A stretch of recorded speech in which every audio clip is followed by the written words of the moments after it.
Các bạn đã đến với kênh video của mình. Hôm nay mình sẽ làm bằng keo sữa nha.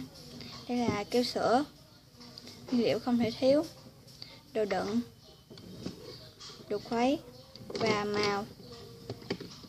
Thì mình sẽ sử dụng màu xanh. Đầu tiên mình sẽ cho màu xanh vào. Đây các bạn, xanh. Sau đó là mình cho keo sữa.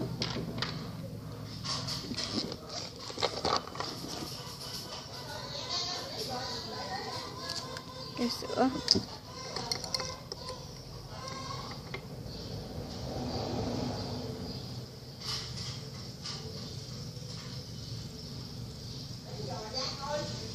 Keo sữa nha các bạn. Rồi, các bạn khuấy lên. Đây. Các bạn khuấy lên cho đều màu nha. Đây, và mình quên giới thiệu với các bạn nữa, không thể thiếu dung dịch osla. Thì bây giờ mình sẽ cho osla vào. Đây, sẽ cho osla vào nha. Tiên mình sẽ cho một giọt. Đó, một giọt. Khuấy lên.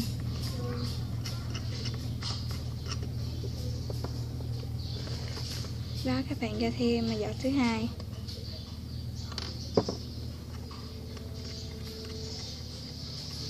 Cho khuấy lên. Cho thành công mình này các bạn. Thêm một giọt nha. Rồi. Khuấy lên.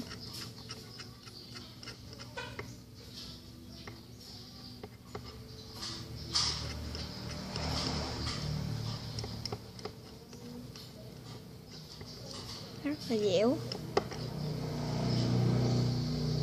Các bạn cứ cho thêm khi nào mà nó hết dính thì thôi, còn dính thì các bạn cứ cho vào nha.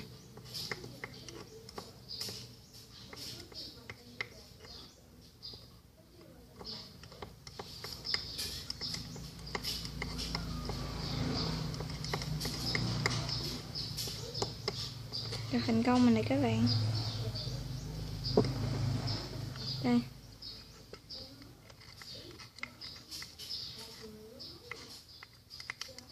Và dẻo.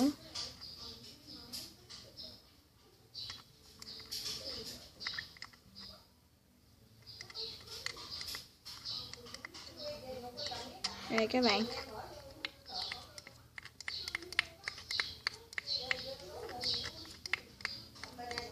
Rồi các bạn, đưa thêm một giọt nữa để khi mình lấy không dính tay. Xong, hoàn thành. Giờ mình sẽ khuấy lên. Đây các bạn, khi lấy ra ngoài thì nó còn hơi dính tay một tí, mà mình làm hồi là nó sẽ hết dính tay. Rồi.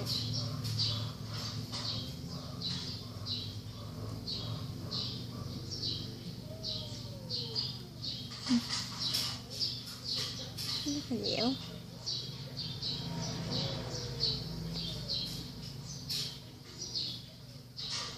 Các bạn hãy mua những cái loại keo sữa thế này nè, làm rất là thành công.